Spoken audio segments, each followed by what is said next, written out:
الحمد لله الذي جعل الشمس والقمر بحسبان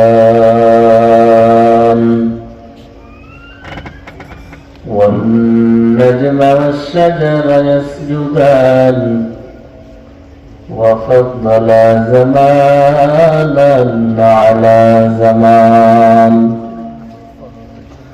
كما فضل مكانا على مكان وإنسانا على إنسان وأشهد أن لا إله إلا الله وحده لا شريك له وأشهد أن سيدنا وحبيبنا ومولانا محمدا عبده ورسوله اللهم صل على محمد وعلى آل محمد وأنزله المقعد المقرب عندك أما بعد فأعوذ بالله من الشيطان الرجيم بسم الله الرحمن الرحيم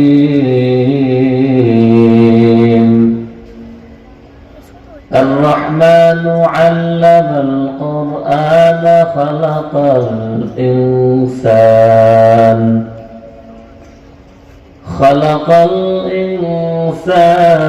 علمه البيان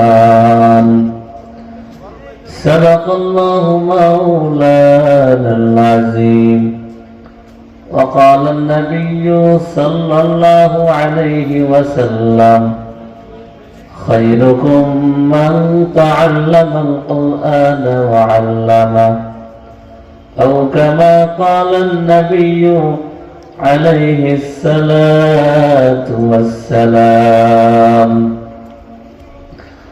मोहम्मद अरबी है वो नबी रस्ते पे सोआ आलम हुआ उसकी पैदाइश से उजाला आलम हुआ उसकी पैदाइश से उजाला शफीउल उमम हमारा नबी रोज क़ियामत शफाअत करेगा अल्लाह के पास गुनाहगार उम्मत शफाअत करेगा अल्लाह के पास गुनाहगार उम्मत शफीए मुशफ़्फ़अ में मोहम्मद अहमद इताअत रसूलुल्लाह तो जिंदगी बर्बाद इताअत रसूलुल्लाह तो जिंदगी बर्बाद मोहब्बतेर आवाज़े सबाई बोली बलागल उला बिकमालिहि कशाफत दुजा बिजमालिहि हसनत जमीउ खिसालिहि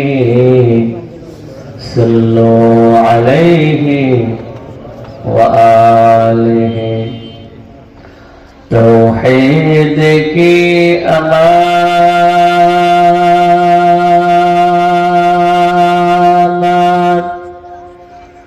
सीनों में है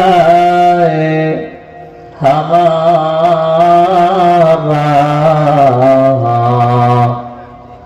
आसान ही मिटाना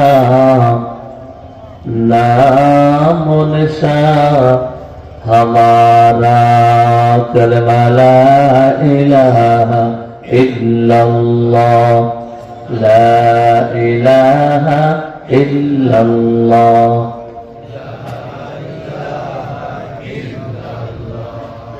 লা ইলাহা ইল্লাল্লাহ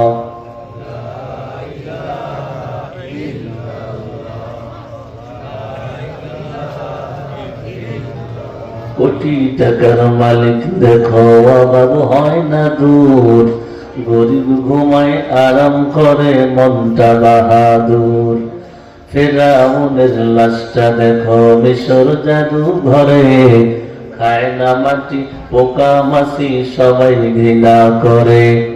হৃদয় থাকি বেজাহার নম্রতা সদা, রহমত আসিবে সে তাই প্রভুর ওয়াদা। বড়র বড়াই থাকলে মনে রহমত আসবে না, নিজেকে নিজে ছোট মনে করিব সদা। উঁচু জমিন থেকে পানি নিচু জমিনে যায়, তেমনি খোদার রহমত আসে নম্রতার হৃদয়। ভোগ বিলাসের বাড়ি গাড়ি পরে রবে সব, থাকতে সময় স্মরণ করো আল্লাহ আমার রব। লা ইলাহা ইল্লাল্লাহ, জোরে জোরে লা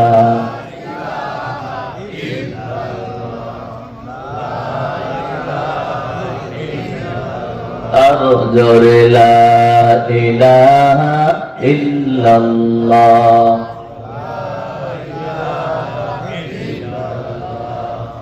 আল্লাহ আল্লাহ আল্লাহ আল্লাহ আল্লাহ আল্লাহ আল্লাহ আল্লাহ আল্লাহ আল্লাহ আল্লাহ।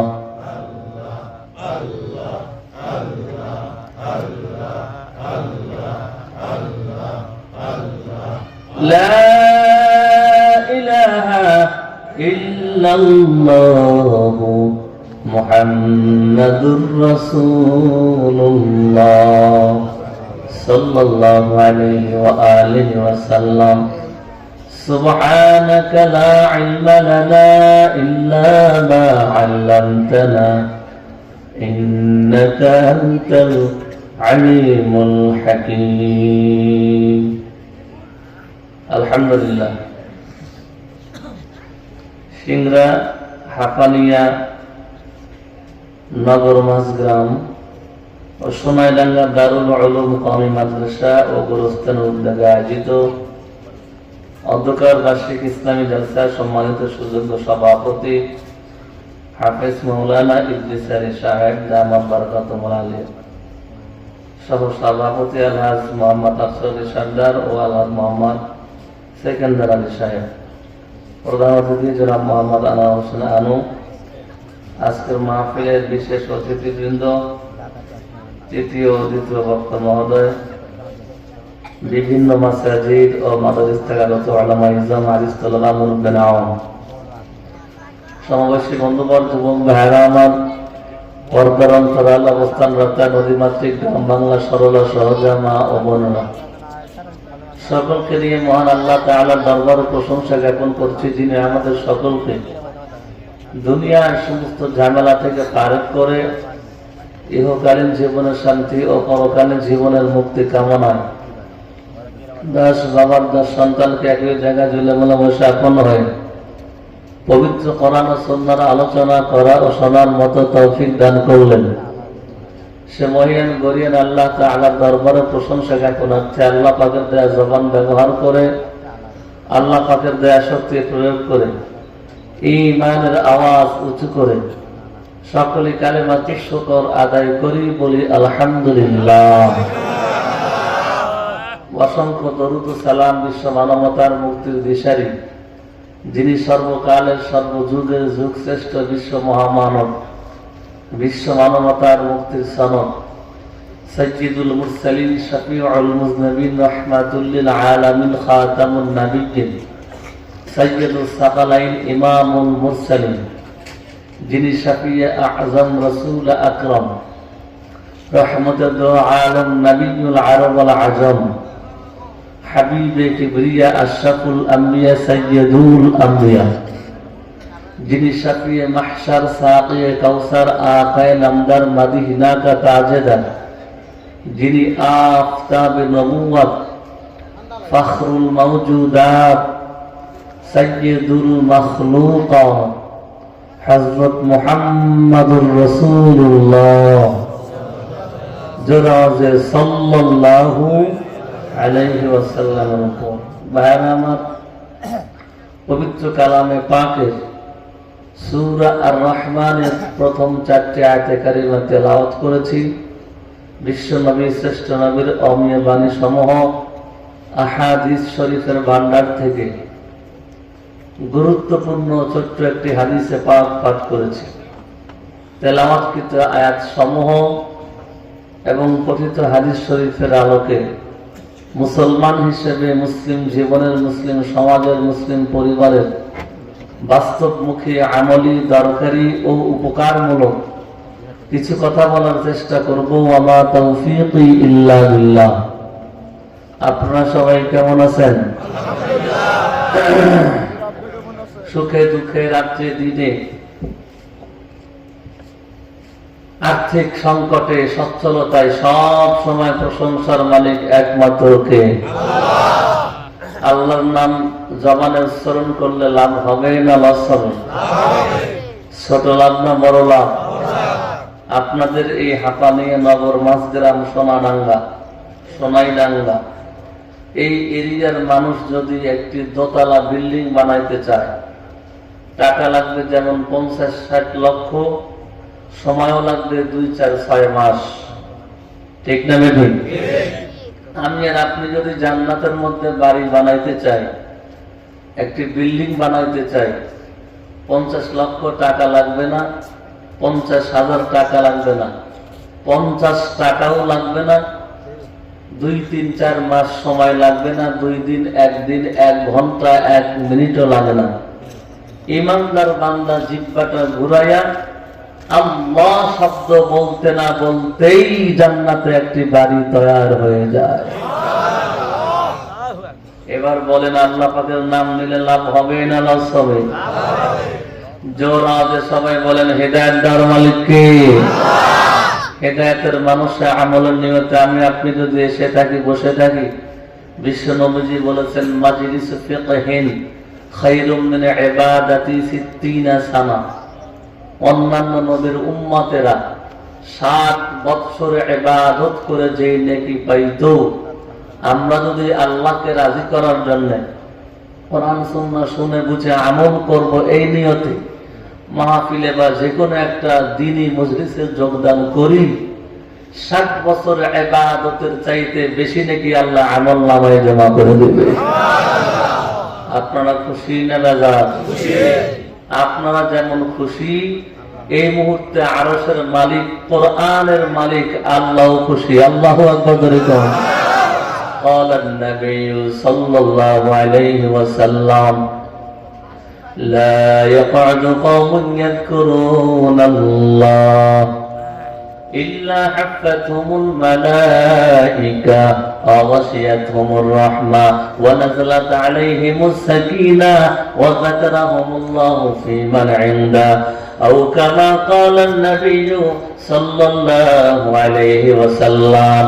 ওগো নবীর উম্মতের দল, আমার নবী, আপনার নবী, মায়ের নবী বলে, যেই জায়গায় আল্লাহর নামের জিকির করা হয়, যেখানে কোরআন সুন্নাহর আলোচনা করা হয়, যেখানে আল্লাহর বরত্বের ঘোষণা করা হয়, ওই মজলিসটা এত দামি, এত দামি, আল্লাহ পাকের পক্ষ থেকে রহমতের ফেরেশতারা এই ময়দানটাকে ঘেরাও করিয়া নেয়। জোরে কোন সুবহানাল্লাহ। আল্লাহ পাক সকিনা নাযিল করেন, রহমত দিয়ে ঢাকিয়ে দেয়।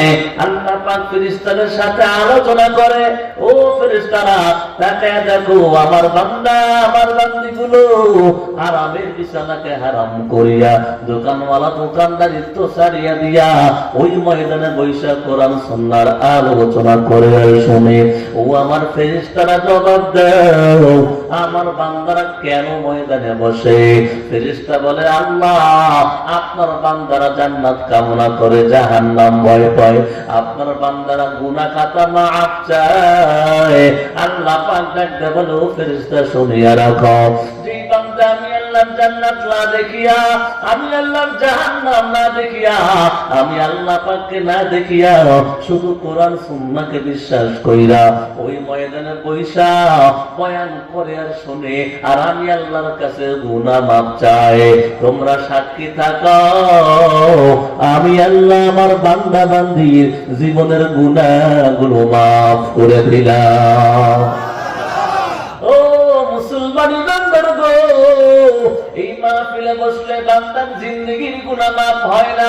এই গুনাহ বলতে গুনাহে সগীরা গুনাহ ক্ষমা করা হয়, গুনাহে কবিরা গুনাহ বসলেই ক্ষমা হয় না। গুনাহে কবিরার জন্য তওবা করতে হয়। ইচ্ছা করে নামাজ কাজা করলাম, ইচ্ছা করে নামাজ কাজা করলে গুনাহে কবিরা হয়, মিথ্যা কথা বললে গুনাহে কবিরা হয়, খাদ্যের মধ্যে ভেজাল দিলে গুনাহে কবিরা হয়, ওজনে কম দিলে গুনাহে কবিরা হয়। এ মুসলমান ভালো করে শুনিয়ে নাও, বাবার সম্পত্তি বোনকে কম দিলেও গুনাহে কবিরা হয়, আব্বা আম্মার সাথে বেয়াদবি করলে গুনাহে কবিরা হয়, গীবতের গুনাহ করলে গুনাহে কবিরা হয়, মা বোনদের বিপদ দেখাইলে গুনাহে কবিরা হয়, বেগানা নারীর দিকে কুদৃষ্টি দিলে গুনাহে কবিরা হয়। এ মুসলমান বলো, এই গুনাহগুলো আমার আপনার আমলনামায় আছে না নাই? একটা গুনাহ নিয়ে কবরে যাইবা, আমার নবী ডাক দেখো এই কবর জাহান্নামের গর্ত হয়ে যাবে। আল্লামা ইমাম কুরতুবী রাহমাতুল্লাহি আলাইহি বলে, কোন বান্দা কোন বান্দি যদি সাগরের পানির চাইতে বেশি পরিমাণ গুনাহ করে, পাহাড়ের চাইতে বড় গুনাহ করে, ওই আসমান বরাবর গুনাহ করে, এরপরেও যদি কোন মজলিসে যোগদান করার পর আখিরি মুনাজাতের ভিতর দুখানা হাত উত্তোলন করিয়া আল্লাহর কাছে তওবা করে, আল্লাহ জীবনে আর নামাজ কাজা করব না, সুদের খাতায় নাম লেখাইব না, ওগো আমার মাওলা মিথ্যা কথা আর জীবনে কখনো বলবো না, অন্যের সম্পদ কখনোই খাবো না, আল্লাহ আমার গুনাহ মাফ করে দাও আর আমার তওবাটা কবুল করে দাও। এই কথা বলার পর কোন বান্দা কোন বান্দি যদি 2 ফোঁটা চোখের পানি ফালাইয়া কান্না দেয়, আমার আল্লাহ এত মায়ার আল্লাহ, বান্দার চোখের পানি নাকের ডগায় আসার আগে সগীরা কবিরা জাহিরি বাতিলি সকল গুনাহগুলো মাফ করিয়া এই ময়দান থেকে জান্নাতের মেহমান বানাইয়া বাসায় ফিরাইয়া দিবে।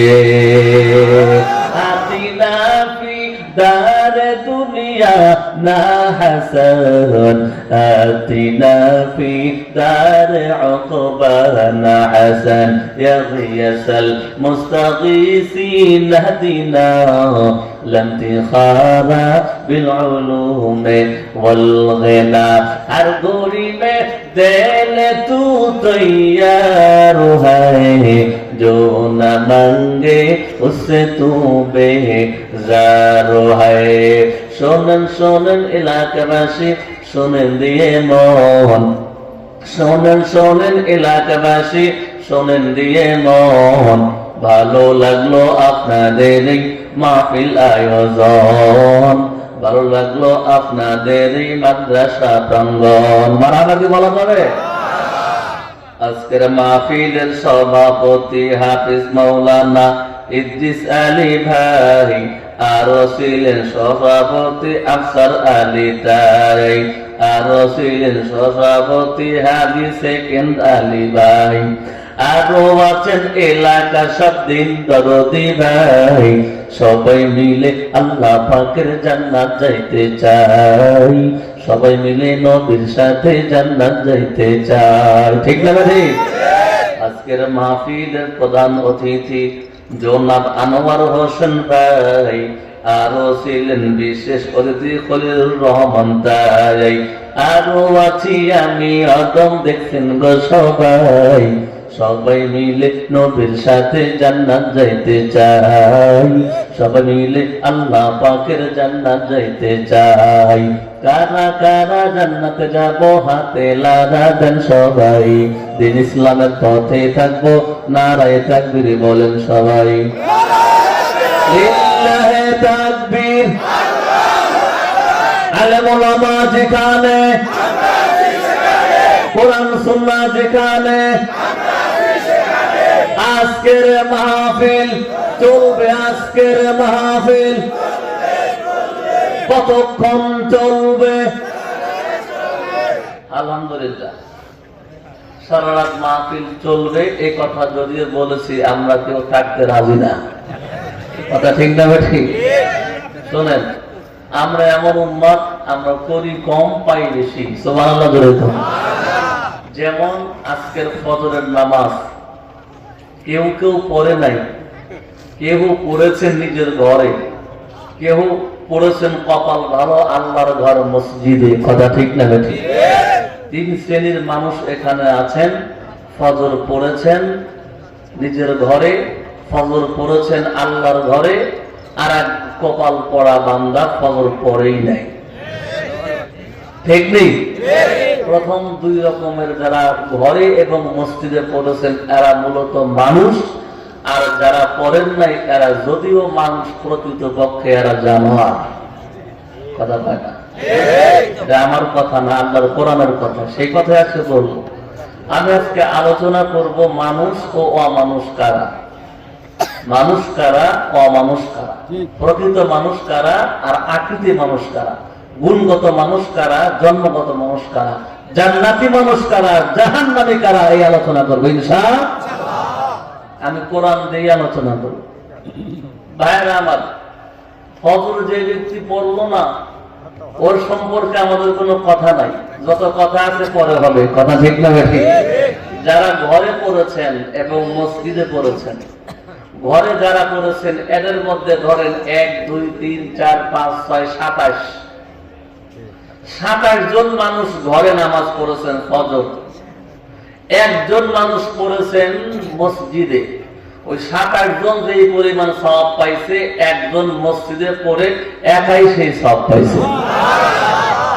তাহলে বলেন আমরা অল্প করি বেশি পাই। কথা ঠিক না ঠিক? পড়লাম এক ওয়াক্ত মসজিদে, সওয়াব পাইলাম 27 জনের। কথা ঠিক না ঠিক? ভাইরা আমার, আল্লাহ নবীকে নামাজ দিলেন 50 ওয়াক্ত মেরাজে নিয়ে, বিয়োগ বিয়োজন কাটাই ছাটাই করে রইল ফাইনাল 5 ওয়াক্ত। কথা ঠিক নেই? রাসূল কারীম বললেন, তোমরা যদি ঠিকঠাক মতো টাইম মতো 5 ওয়াক্ত নামাজ আদায় করো, পড়বা 5 ওয়াক্ত, সওয়াব পাইবা 50 ওয়াক্তের। কম করি বেশি পাই। কথা ঠিক না ঠিক? মাহফিলে বসলাম 2 ঘন্টা, সওয়াব পাইলাম 60 বছরের ইবাদতের। জোরে কোন সুবহানাল্লাহ। আমরা থাকবো হলো রাত 12টা পর্যন্ত, সওয়াব পাবো ফজর পর্যন্ত। সুবহানাল্লাহ কইবেন না? যারা বলেছেন যে সারা রাত মাহফিল চলবে তারা পাবে। وَإِنَّ عَلَيْكُمْ لَحَافِظِينَ كِرَامًا كَاتِبِينَ।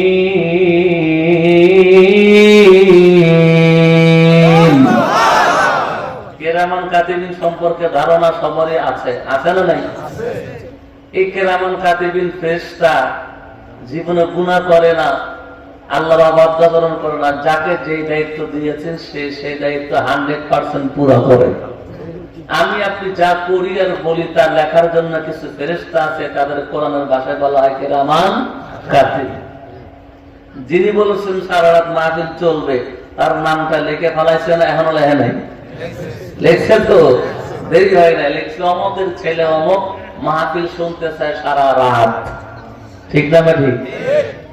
কিরামান কাতিবিনের সম্মানার্থে আমরা দুর্বল বান্দা, যদিও 12টায় চলে যাব, কিন্তু কিরামান কাতিবিন যা লেখছে ওটাই কেন কাইটা দিব?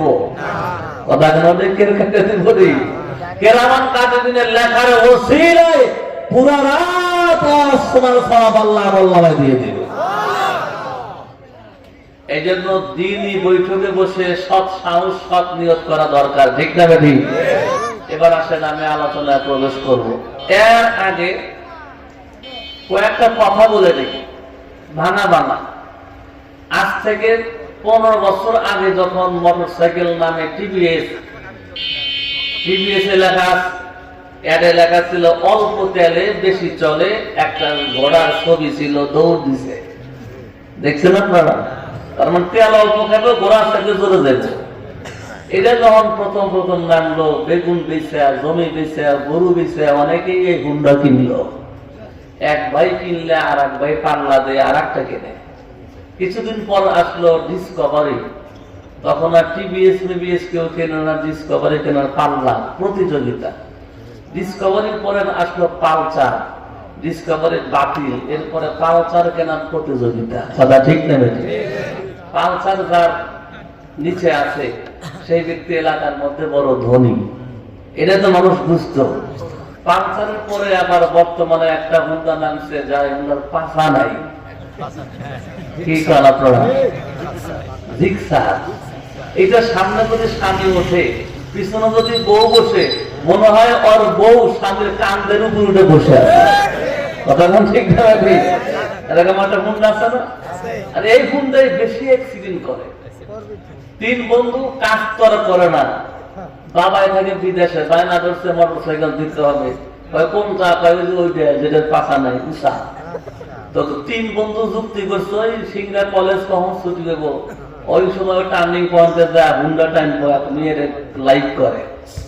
টার্গেটে সে মেয়ে যখন বাড়াইছে, মেয়েকে দেখাইবার জন্য, বাপ দেখানোর জন্য বাম হাত দিয়ে চশমা সারে, ডাইন হাত দিয়ে পিক আপ টানে।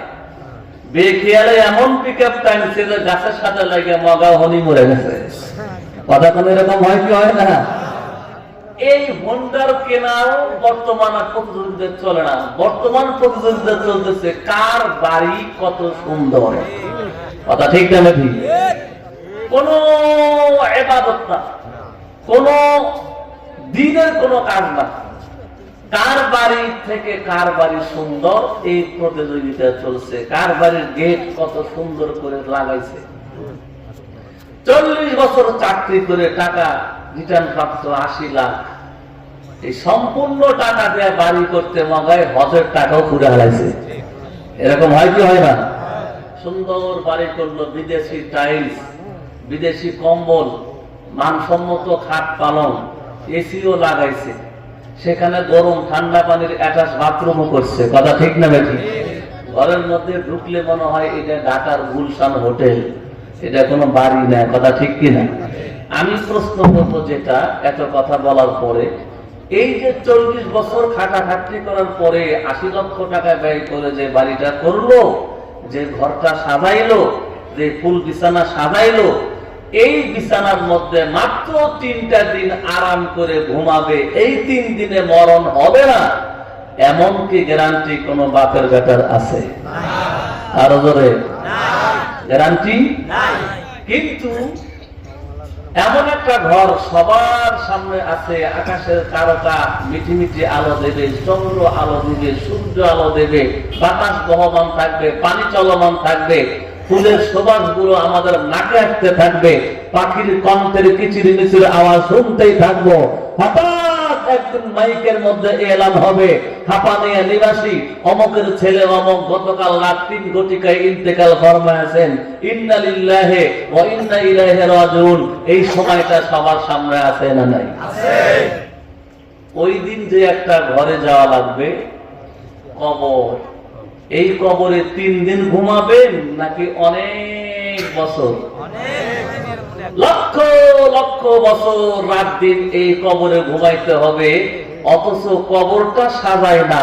যেই ঘরে 3 দিন ঘুমানোর গ্যারান্টি নাই, সেই ঘরটা সাজাইলাম 40 বছর খাটাখাটনি করে। কথা কোন ঠিক না বেঠিক? রাসূল কারীম বলেন, আল কাইয়িসু মান দানা নাফসাহু ওয়া আমিলা লিমা বা'দাল মাউত। প্রকৃতপক্ষে চালাক, মেধাবী, বুদ্ধিমান সেই ব্যক্তি যে নিজেকে চিনলো আর এমন আমল করলো যার দ্বারা এই মৃত্যু পরবর্তী কাজে লাগবে, কবরটা জান্নাতের বাগান হবে। এই মুসলমান ভাই, যারা এই দুনিয়ার বাড়ি সাজায় ওরা আসলে বুদ্ধিমান মানুষ না, যারা কবরের ঘর সাজায় ওরাই প্রকৃত বুদ্ধিমান। ধরে কোন কথা ঠিক না বেঠিক? এবারে বলেন, ফজর নামাজ যে পড়ে না তার কবর সাজে? কথা কয় না? তার কবর সাজে? যে ব্যক্তি ফজরের নামাজ পড়ে তার কবর সাজে। জোরে কোন কথা ঠিক না বেঠিক? আমি আপনাদের সামনে সূরা আর রহমান তেলাওয়াত করেছি, কবরস্থান সংলগ্ন আপনাদের এই মাদ্রাসা। এই কবর হলো আমাদের সবার বাড়ি।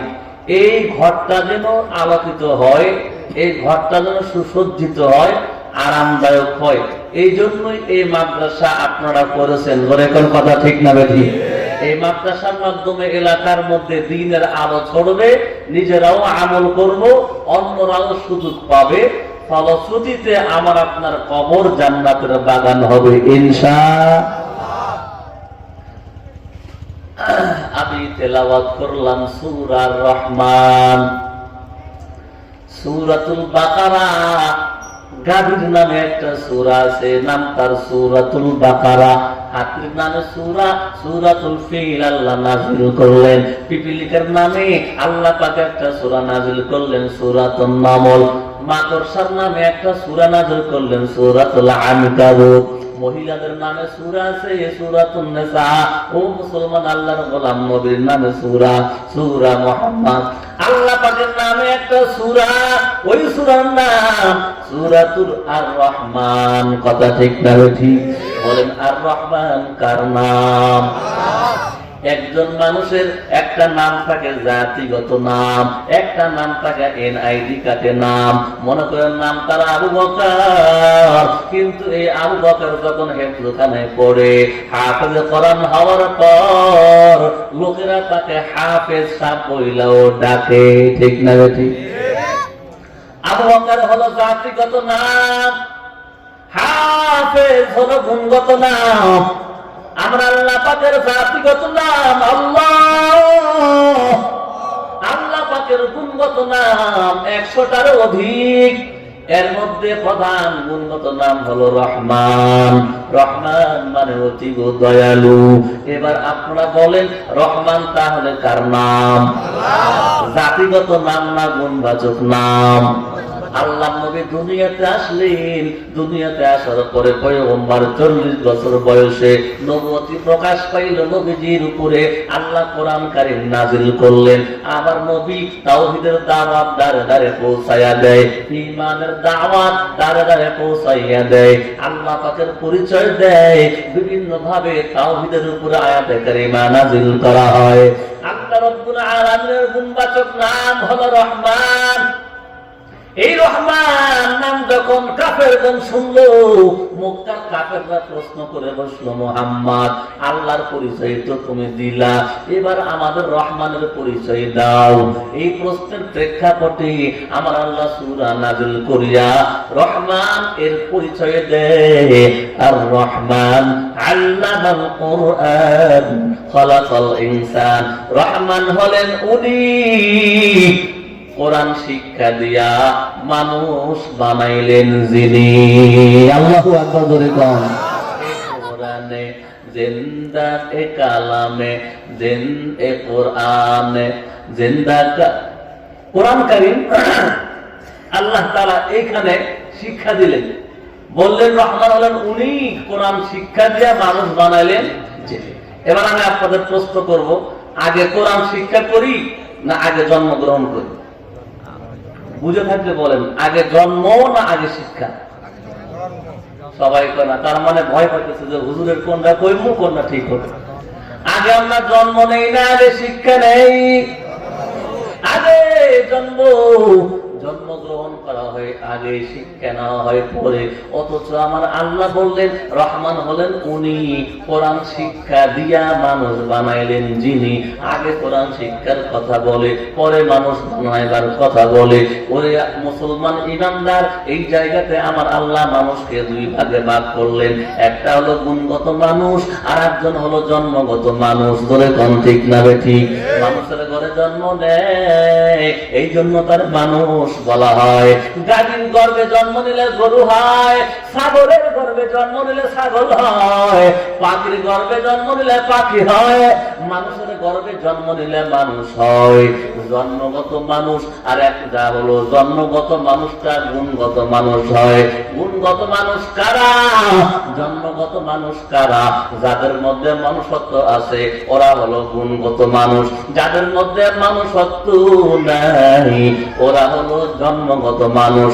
যদিও মানুষের মতো দেখা যায়, আমার আল্লাহ কয় ওরা হলো প্রকৃত মানুষ না, জানোয়ারের চেয়ে অধম। ঠিক না ঠিক? আমি একটা উদাহরণ দেই, ভালো বুঝা যায়। আমেরিকার ওয়াশিংটনে বসে আইন প্রণেতা যারা আছে, পৃথিবীর বিখ্যাত বিখ্যাত স্কুল কলেজ ভার্সিটি থেকে ডিগ্রি অর্জনকারী বাছাইকৃত কিছু মেম্বার, কিছু সদস্য ওই ওয়াশিংটনের, যারা বসে বসে এই পৃথিবী ভালো চালানোর জন্য, মানুষের শান্তির জন্য আইন লেখে। কি লেখে?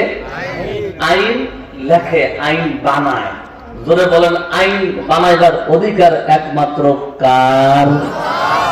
এই মাইক যিনি বানাইছেন, মাইক যিনি আবিষ্কার করছেন, উনি না মাইক কিভাবে চলবে একটা গাইড বুক লিখবে? কথা ঠিক না ঠিক?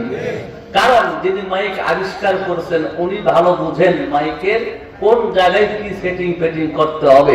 মানুষ বানাইছেন আল্লাহ, মানুষ কোন পথে শান্তি পাবে সেটা জানে একমাত্র আল্লাহ। তাই আইনদাতা আল্লাহ, এজন্য আল্লাহ কোরআন কারীম পাঠাইছেন। কথা কোন ঠিক না ঠিক? এরা মাতব্বরি করে মানুষের শান্তির জন্য আইন লিখতে যায়। আইন লিখতে গিয়া এমন আইন লিখলো, কোন পুরুষ যদি পুরুষকে বিয়ে করতে চায়, কোন নারী যদি নারীকে বিয়ে করতে চায়, বলুন তো দেখি, নারী নারীকে বিয়ে করলে কোন লাভ হবে? আসতে করছেন? পুরুষ পুরুষকে বিয়ে করলে বাচ্চা হবে? এরা আইন পাস করলো, কোন দেশে কোন ভূখণ্ডে যদি কোন পুরুষ পুরুষকে বিয়ে করতে চায়, কোন নারী নারীকে বিয়ে করতে চায়, বাধা দেওয়া যাবে না। এটা হলো এই আমেরিকার ওয়াশিংটনের যারা আইন প্রণেতা, তাদের একটা আইন। নাউজুবিল্লাহ বলে তো। আচ্ছা, আপনারা বলেন, এরা যে আইনটা পাস করছে, এই আইনটা মানুষ তো দূরের কথা, আমাদের বাংলাদেশের কুত্তা ছাগলও কি মেয়ে মেয়ে পুরুষ পুরুষ লাগে? কথা কয় না, লাগেনি? কুকুরও সেটা গ্রহণ করলো না, গরু গ্রহণ করলো না, ছাগল গ্রহণ করলো না, শিকাল গ্রহণ করলো না। যেই আচরণ, যেই শিষ্টাচার এই মানুষ গ্রহণ করলো, সেটা এই দেশের কুকুর গ্রহণ করলো না। অতএব কারণে যে আইনটা কুকুর মানে না, সেই আইন ওরা মানতে চায়। ওদের দেখতে মানুষ মনে হলেও ওরা কুকুরের চাইতেও অধম করে। কোন কথা ঠিক না বেশি? ওরা কি জন্মগত মানুষ না? কথা কেন, ওরা কি জন্মগত মানুষ না? কেন তাইলে ওরা এই কুকুরের চাইতেও নিচে নামলো, শুকুরের চাইতেও নিচে নামলো, গরুর চাইতেও নিচে নামলো? কারণ হলো একটা, ওরা এখনো মানুষ হইতে পারে নাই। জন্মগত মানুষ ঠিক, গুণগত মানুষ হতে পারে নাই, প্রকৃত মানুষ হতে পারে নাই। প্রকৃত মানুষ হইতে হলে আল্লাহ বলছেন, রহমান হলেন উনি, কোরআন শিক্ষা দিয়া প্রকৃত মানুষ বানায় যিনি। জন্মগত মানুষটারে কোরআন শিক্ষা দিয়া প্রকৃত মানুষ বানান যিনি, তার নাম হলো রহমান। অর্থাৎ ওই আমেরিকার মানুষদের মধ্যে শুধু কোরআন নাই, তাই তারা প্রকৃত মানুষ এখনো হইতে পারে নাই। কথা ঠিক না ঠিক? যদি তাদের মধ্যে কোরআন শিক্ষা থাকতো, কোরআন মানতো, এই পশুর চাইতেও নিকৃষ্ট কাজ তারা করত। ভাইরা আমার, এই পৃথিবীতে একজন মানুষ হলো গুণগত, আর একজন হলো সৃষ্টিগত, জন্মগত। জন্মগত মানুষ প্রকৃত মানুষ নয়, গুণগত মানুষ প্রকৃত মানুষ। এবার আমরা বুঝবো গুণগত মানুষ কারা। ওয়ামা খালাকতুল জিন্না ওয়াল ইনসা ইল্লা লিয়াবুদুন। আল্লাহ পাক বলে, বান্দা, আমি আল্লাহ মানুষ বানাইলাম, আমি আল্লাহ জিন বানাইলাম, আমি আল্লাহর গোলামি করার জন্য। যারা আল্লাহর গোলামি করে তারাই প্রকৃত গুণাগুণ মানুষ। ও মুসলমান ইমানদার, এই লাইটের দিকে তাকিয়ে দেখো, লাইটটারে কেন বানাইলো? লাইটটা বানাইছে আলো দেওয়ার জন্য। এই আলো যদি দেয়, লাইটের মধ্যে গুণ আছে, আর লাইট যদি আলো না দেয়, লাইটের গুণ নাই। এরা মুমিন, মাইকের গুণ হলো আওয়াজ লম্বা করা। অতএব মাইক যদি আওয়াজ লম্বা করে দেয়, মাইকের গুণগত মান ঠিক আছে। মাইকের যদি আওয়াজ না হয়, তাহলে গুণগত মান ঠিক নাই। আল্লাহ পাক কয়, আমি আল্লাহ মানুষ বানাইলাম আমার ইবাদতের জন্য। অতএব যারা ইবাদত করে ওরা হলো গুণগত মানুষ, যারা ইবাদত করে না ওরা হলো জন্মগত মানুষ, পশুর চাইতেও নিকৃষ্ট। যদি কোন ঠিক না বেশি? ভাইরা আমার, এই জন্য সব দুনিয়ার সব শিখলো, কিন্তু কোরআন সেখানে প্রকৃত মানুষ হইতে পারে নাই। প্রকৃত মানুষ যদি হইতে চাও, এই কোরআন কারীম শিখিয়া দাও, কোরআন কারীম মানিয়া দাও। কোরআন কারীমের বিধান নিজের জীবনে বাস্তবায়িত করবে যারা, তারাই হলো প্রকৃত মানুষ। প্রকৃত মানুষ মানে জান্নাতি মানুষ, আর জন্মগত মানুষ মানে জাহান্নামী মানুষ। ও মুসলমান ইমানদার, এখান থেকে চলে যাবেন বগুড়া। বগুড়া নিউ মার্কেটে যাওয়ার পর, নাটোর নিউ মার্কেটে যাওয়ার পরে, সিংড়া একটা ভালো মার্কেটে যাওয়ার পরে দেখবেন ওখানে গ্লাস দিয়া শপিং মলটা সাজানো আছে। ওই গ্লাসের মধ্যে তাকায় দেখবা কিছু মানুষের গায়ে একটা থ্রি পিস পরায় রাখছে, কিছু মহিলা মূর্তির গায়ে থ্রি পিস পরায় রাখছে, কিছু ইংরেজি মানুষের মতো দেখা যায় ওদের গায়ে শার্ট পয়রা রাখছে। দূর থেকে মনে হয় মানুষ, কিন্তু কাছে গিয়ে দেখবা মানুষ না, ওরা হলো মূর্তি। কথা ঠিক না ঠিক? ওই শপিং মলের মানুষ যেমন মানুষ নয়, জন্মগত মানুষ যারা কোরআন মানে না, কোরআন যারা বিশ্বাস করে না, ওরা যদিও দেখতে মানুষ, ওরা আসলে মানুষ না। কথা ঠিক না ঠিক? সামনে আসতেছে ভোট, আমি আপনাদের বোঝার জন্য বলে একটু নিচে নামাই, রাগ করবেন না, গোসা করবেন না। মেম্বার ইলেকশন হয়েছে গত বছর, গোলার ভোট দিতে গেছে, হুজুর আপনারটা হয়ে গেছে। কথা কয় না? দিতে না আপনারা? আমি দিতে পারি নাই, দিতে পারি বলে আপনারটা হয়েছে, আমারটা দিচ্ছে কোন বেটায়? বাইরে আমার আপনার বাড়িতে একটা ছাগল আছে, ওই ছাগলের দাম হলো 8,000। জীর্ণ শীর্ণ একটা পাটি, খাসিও না, খাসির দাম তো 14,000। জীর্ণ শীর্ণ কাবু গোস্ত মস্ত কিচ্ছু নাই, পাটি ছাগল, ওর দাম হলো 6,000। যেরকম কয় হাজার? ভোটের আগের দিন যখন ক্যান্ডিডেট বাসায় এসে কইব তোর বাড়ির ভোট পাড়ারে, 3টা দিলাম, 3 দুগুণে 6,000। কথা কন না কেন? আর এক পাশে এসে তোর বাড়িতে ভোটার কয়জন আছে? 3 জন, দিলাম 3,000। তো আমি 2,000 টাকায় বিক্রি হইলাম, অথচ আমার বাড়িতে একটা ছাগল আছে, তার দাম 6,000। কথা কয় না কেন? এবার কোন ছাগলের দাম বেশি না আমার দাম বেশি? 2,000 টাকা নিয়ে যারা ভোট বিক্রি করলো, 1,000 টাকা নিয়ে যারা ভোট বিক্রি করলো, ওরা ছাগলের চাইতেও খারাপ। এই জন্য আল্লাহ কয় উলাইকা কাল আনআম বাল হুম আদাল, যারা এইগুলো কাজের সাথে জড়িত এরা চতুষ্পদ প্রাণীর মতো। কথা বলেন ঠিক না ঠিক? এরা মানুষ না অমানুষ? আরো ধরে কোন মানুষ না অমানুষ? এই বাংলার জমিনে, এই বাংলার জমিনের প্রত্যেকটা মানুষ, প্রত্যেকটা যুবক নামাজ যদিও আজকে না পড়ে কালকে পড়বে, দাড়ি যদিও আজকে কাটছে কালকে দাড়ি রাখবে, কিন্তু এরা সবাই চায় ইনসাফ, এরা সবাই চায় কোরআন, এরা সবাই চায় মসজিদ। মসজিদ, মাদ্রাসা আর কোরআন নিয়ে ব্যঙ্গ করলে এদেশের যুবকেরা ছাড় দিবে না, এদেশের তৌহিদি জনতা ছাড় দিবে না।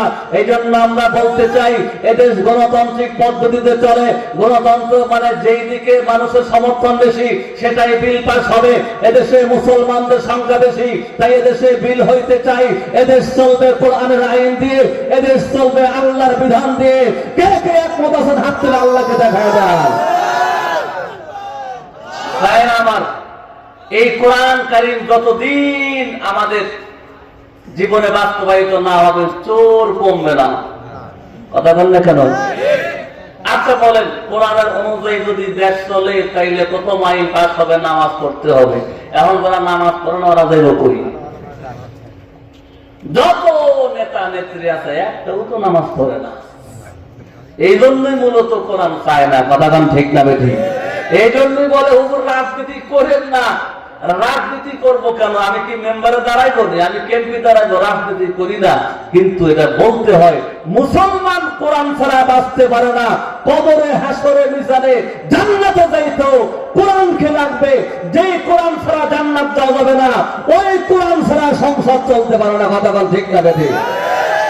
ভাইরা আমার, আমি আপনাদের বুঝাইতে চাই, কোরআন কারীম যারা 3টা হক কোরআন কারীমের। 1 নাম্বার তেলাওয়াত শেখা, 2 নাম্বার ওর আইন কারণ কি এটা বোঝা, তাফসীর বোঝা, 3 নাম্বার তুমি বোঝো আর না বোঝো, যতটুকু বুঝছো তার উপরে আমল করা। কথা ঠিক না ঠিক? নিজে না বুঝলে আর একজন বুঝছে তার কাছ থেকে আমল না। নামাজ পড়তে হবে, এটা বোঝার কি আছে? যাকাত দিতে হবে, চুরি করা যাবে না, মিথ্যা বলা যাবে না। এর মধ্যে কি আর ব্যাখ্যা দরকার আছে? ভাইরা আমার, বন্ধুরা আমার, আল্লাহ পাক ডাকতে কই বান্দা, রহমান হলেন উনি কোরআন শিক্ষা দিয়ে প্রকৃত মানুষ বানাই যিনি। অতএব যারা কোরআন শিক্ষা না করে দেখতে মানুষ হইলেও মানুষ প্রকৃত নয়। প্রকৃত মানুষ হইতে চাই, জান্নাতি মানুষ হইতে চাই, গুণগত মানুষ হইতে চাই, কারণ প্রকৃত মানুষের জন্য আল্লাহর জান্নাত খোলা। ও মুসলমান ইমানদার, আমি আপনাদের বলবো কোরআনুল কারীম কার কালাম? বলে কোন কার কালাম? আল্লাহ কত বড়, আল্লাহ যেমন বড়, আল্লাহ যেমন দামি সম্মানী, আল্লাহর কালাম তেমন দামি তেমন সম্মানী। আর আল্লাহর কালামকে যারা মানে, যারা গড়ে, আল্লাহর কালামকে যারা পড়ে, তারাও তেমন দামি। ধরে কোন সুবহানাল্লাহ। এই কোরআন কারীমের মধ্যে দুইটা বস্তু আছে। এক নাম্বার হলো ওজন, ওয়েট। দুই নাম্বার হলো তাৎপর্য, ফজিলাত। এই মুসলমান আল্লাহর গোলাম, এই কোরআন কারীমের দাম কত বেশি, এই কোরআন কারীমের ওজন কত বেশি জানো? আল্লাহ তাআলা ডাকতে কয়, ইন্না আরাজনাল আমানাতা على السماوات والأرض والجبال فأبين أن يحملنها وأشفقن منها وحملها الإنسان إنه كان ظلوما جهولا। আল্লাহ বলে, দুনিয়ার ইমানদার, আমি আল্লাহ আমার কালাম দেওয়ার জন্য আমি আল্লাহ সর্বপ্রথম আসমানকে বললাম, আসমান আমার কোরআনটা তুমি নাও, আমি আমার কালাম তোমার উপরে নাযিল করতে চাই। আসমান ডাকতে পায়, মাওলা তোমার কোরআনের এত ওয়েট, এত ওজন, ওই কোরআন যদি আমি আসমানকে দাও, আমি আসমান ভেঙে চূর্ণ বিচূর্ণ হয়ে জমিনে পড়ে যাব। আল্লাহ পাক ডাকতে পায়, এরপরে কইলাম আমি জমিনকে, ও জমিন তোমার উপরে কোরআন নাযিল করতে চাই। জমিন ডাক দেখায়, মাওলা আসমান যেটা নেয় নাই আমি তো সেইটা পারবো না। আল্লাহকে আমি এবার পাহাড়কে বললাম, পাহাড় তোমার উপরে আমি আল্লাহ কোরআন নাযিল করতে চাই। পাহাড় অস্বীকার করে, আসমান অস্বীকার করে, জমিন অস্বীকার করে, পাহাড় অস্বীকার করে, ভয় পায়। আল্লাহ গো, তোমার কালাম বড় ওজনওয়ালা, তোমার কালাম বড় দামি, তোমার কালাম আমরা নিয়ে রাখতে পারবো না, আমরা তোমার কালামের ওজনে মাটির সাথে মিশিয়ে যাবো, বিচ্ছিন্ন ধ্বংস হয়ে যাব। আল্লাহ পাক বলে, বান্দা এরপরে মানুষ যখন কোরআনকে চাইলো, খুলিকাল ইনসানু যায়ীফা, মানুষকে আমি আল্লাহ সৃষ্টি করছি দুর্বল বানাইয়া। এই মুসলমান ইমানদার, আসমান কত শক্তিশালী, জমিন কত শক্তিশালী, পাহাড় কত শক্তিশালী, এরা কোরআনকে নেয় নাই। মানুষ যখন কোরআন নিতে চায়, আমার আল্লাহ বলে এরা না বুঝিয়া কোরআন নিতে চাইছে, এরা বড় বুঝে না। এরা কি বোঝে না? প্রশ্ন হলো, ওগো তাহলে কোরআন যেই যে ওজন কি আছে? কথা কয় না, ওজন আছে। আপনি কইলেন যে আসমান ভয় পাইল ভরে, জমিন ভয় পাইল ভরে, পাহাড় ভয় পাইল ওজনে, ওজন কই? আমরা তো উঠাইতেছি। এটা বোঝার জন্য আপনাদের আমি একটা উদাহরণ দেব। আপনার 3টা ছেলে, 4টা ছেলে, তোর এখন কয় ছেলে? আপনার হলো 4টা সন্তান। মনে রাখবেন, প্রথমটা আব্দুল্লাহ, বয়স হলো 15, দ্বিতীয়টা আব্দুর রহমান, বয়স হলো 13, তৃতীয়টা হলো আব্দুল সাত্তার, বয়স হলো 10, চতুর্থ নাম্বার নাম হলো আবু বকর, ওর বয়স মাত্র 5। তাহলে বড় ছেলে 15, দ্বিতীয় ছেলে হলো 13, তৃতীয় ছেলের বয়স 10, আর চতুর্থ সন্তানের বয়স হলো মাত্র 5। এদের মধ্যে সবচেয়ে কম বোঝে কে? কথা বলে না। এই 4 জনের মধ্যে সবচেয়ে দুর্বল কে? 5 বছরের বাবা। এই বাবার গেল ডান হাতের মধ্যে 15 কেজি আটা, বাম হাতের মধ্যে 15 কেজি চাউল। বাবাই বাড়ির পাশে এসে ডাক দিছে, আব্দুল্লাহ, আব্দুর রহমান, আব্দুল সাত্তার, তোরা 3 জন কই? ডাক দিছে বড় 3 জনকে, কিন্তু সাথে গেছে ছোটটাও, মোট 4 জন। কয়জন? ছোটটারও তো ডাক দেওয়া লাগে না, আওয়াজ শুনলে বের হয়। কথা ঠিক কিনা? বাবার কণ্ঠ পাইয়া ছোটটা বের হয়ে গেছে দৌড় দিয়া। বাবাই ডাক ডাকে, আব্দুল্লাহ আব্দুল্লাহর বয়স 15। এ বাবা, আমার দুইটা হাত বড় লাগিয়ে গেল, একটা ব্যাগ তুমি লও। এবার আব্দুল্লাহর বয়স হলো 15। আব্দুল্লাহ ডাক দেখে, আব্বা তোমার হাতের মধ্যে যে ব্যাগটা ওয়েট কয় কেজি? কয় 15 কেজি। কয় আমি আব্দুল্লাহ তোমার 15 কেজি ব্যাগ আমার এই কচি হাতে নিতে পারবো না। এই কথা বইলা সরি বইলা ও পিছন দিকে দৌড় দিছে। দ্বিতীয় জন, তার বয়স 13 বছর, আব্দুর রহমান। ডাক্তারে, বাবা বড় ভাই যেটা পারে নাই আমি সেটা কেমনে পারুন? সরি, মাফ চাই, দোয়াও চাই। ও দৌড় দিছে। তৃতীয় জন 10 বছরের বালক। ডাক্তারে, বাবা বড় দুই ভাই যেটা পারে নাই, আমার বয়স তো মাত্র 10 বছর, আমার এই কচি হাতে 15 কেজির ওয়েট নিতে পারবো না। সে মাপ চায়, দোয়াও চাই, বলা দেরি হয়, ভাগতে দেরি করে নাই, দৌড়াইতে দেরি করে নাই। এবার বাবার কাছে রয়ে গেছে কয়জন? বয়স কত? ওজন ওর কি কোন বুঝ আছে? ছোট্ট আবু বকর এবার ডাকতে, আব্বা। ও তাকায় দেখছে 3 ভাই নাই নাই। তাকায় দেখার পরে ডাকতে, কই বাবা তোমার হাতের ব্যাগটা আমার হাতে দাও। বাবাই ডাক দেখায়, তুমি বুঝো না, ওরা 3 জন বোঝে তাই নেয় নাই। তুমি বোঝো না, এত ওজন তুমি পারবা না। সরাসরি গড়াগড়ি দিয়ে কান্না শুরু করছে। হয় ব্যাগ দিবা, না হয় ঘরে যাব না। ছোট্ট বাচ্চা কয় কি কয় না। এবার বাবার হাতে কয় কেজি? ওর ওজন কয় কেজি? 5-7 কেজি। বাবাই ডাক দেখায়, ওঠো ওঠো ওঠো, কান্না করো না বাবা, কান্না করো না, লাও তোমার ব্যাগ, তুমি হাতে লাও। আবু বকর ওই ব্যাগ যখন ধরছে, বাবা আবু বকরের হাতে নাম ক্লাসে ব্যাগটা ধরায় দেয়, আর বাবার হাতটা ওই ব্যাগের মধ্যে রাইখা দেয়। ওজনটা বাবার হাতে নেয়, বাচ্চাকে বুঝাইবার জন্য শুধু ব্যাগটা হাতে দেয়। ঠিক না বেঠি? ওজন কার হাতে? বাবার হাতে। আল্লাহ পাক ডাকতে কই, দুনিয়ার ইমানদার ভালো করে বুঝিয়ে নাও, ওই আসমান নেয় নাই, জমিন ভয় পাইছে, পাহাড় ভয় পাইছে। আল্লাহ তোমার কালাম এত ওয়েট পূর্ণ, আমরা যদি লই আমরা ধ্বংস হয়ে যাব। মানুষ যখন হাত বাড়াইছে, আমার আল্লাহ কয় কোরআন কারীমের মধ্যে 2টা জিনিস, একটা হলো ওজন আর একটা হলো ফজিলত। আল্লাহ পাক বান্দাকে ফজিলত দান কইরা ওজনটা আল্লাহ পাকের কুদরতি হাতের মধ্যে রাইখা দিছে। আল্লাহু আকবার বলে গো। এই জন্য কোরআনের আমরা ওজন পাই না, কিন্তু তাৎপর্যটা ঠিকই পাই। ওজন কার হাতে? জোরে কোন কার হাতে? ও মুসলমান ইমানদার, এই আল্লাহর কালাম, আল্লাহ যত দামি, আল্লাহ যত বড়, আল্লাহর কালামও তেমনি দামি তেমনি বড়। এই আল্লাহর কালামকে যারা মহব্বত করে তারাও দামি না অদামি? জোরে কোন দামি কিনা? তাই আল্লাহর কালাম যারা গ্রহণ করে ওরা গুণগত মানুষ রূপান্তরিত হয়ে যায়, জান্নাতে মানুষ রূপান্তরিত হয়ে যায়, আল্লাহর বন্ধু হয়, আল্লাহর খাস বান্দার মধ্যে দাখিল হইয়া যায়। এই বান্দা ভালো করে শুনিয়া নাও, এই কোরআনকে যারা শিক্ষার জন্য বাহির হয়, আল্লাহ পাক ডাক দেখে ফেরেশতা, তাকায় দেখ না, ডক্টর ইউনূস যখন কোথাও যায় লাল গালিচা বিছায়া দেওয়া হয়, ডক্টর নজরুল আসিফ যখন কোথাও যায় লাল গালিচা বিছায়া দেয়। জোরে কোন কথা ঠিক না বেঠিক? আল্লাহ পাক ডাক দেখে, ও ফেরেশতা তাকায় দেখ না, আমি আল্লাহ যেমন দামি, আমি আল্লাহর কালামও তেমন দামি, আমি আল্লাহর কালামকে যারা শুনতে চায় পড়তে চায় ওরাও দামি। আল্লাহু আকবার বলে কোন।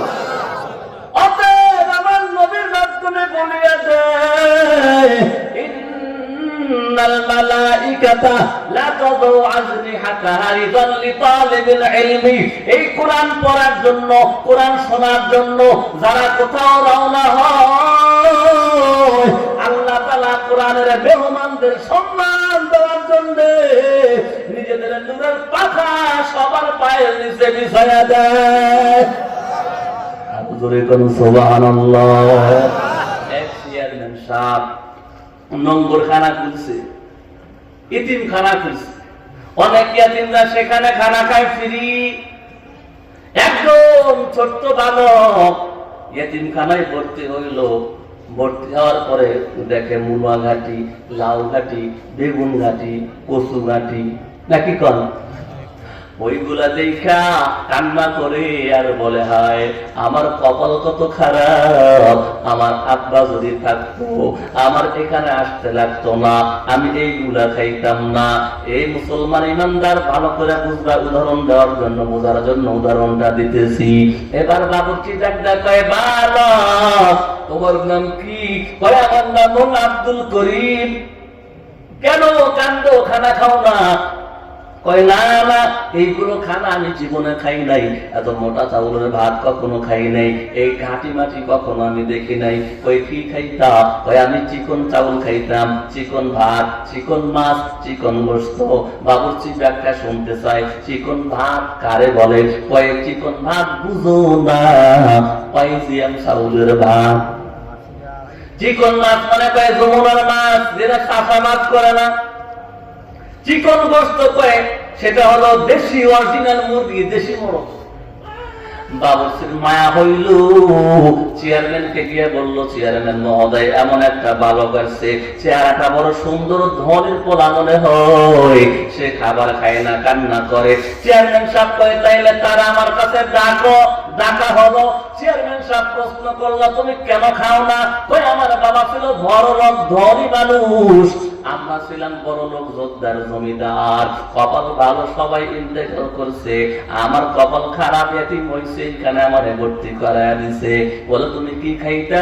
ওই চিকন চাউল, চিকন মাছ, চিকন ভাত। এবার চেয়ারম্যান সাহেব প্রশ্ন করে, তাইলে তোমার একটা প্রশ্ন করব, যদি পাস করতে পারো স্পেশাল জারি হবে। কয় কি প্রশ্ন?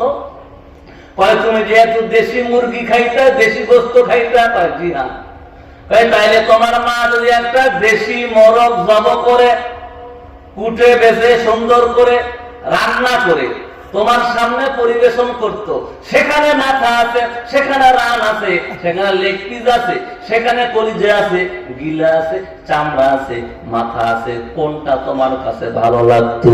এই সন্তান ডাক দিয়ে কয়, আমার মায়ের হাতের রান্না সবগুলোই তো সুস্বাদু লাগতো, সবগুলোই পছন্দ হইতো, তবে সবচাইতে ভালো লাগতো দেশি মোরগের চামড়া। চেয়ারম্যান কয় তাহলে জীবনে খাইছে, যা পাস করে দিলাম, ওরা স্পেশাল দেয়। পরের দিন থেকে সব পোলাপান সবাই কান্না দেয়, কেউ আর খাবার খায় না।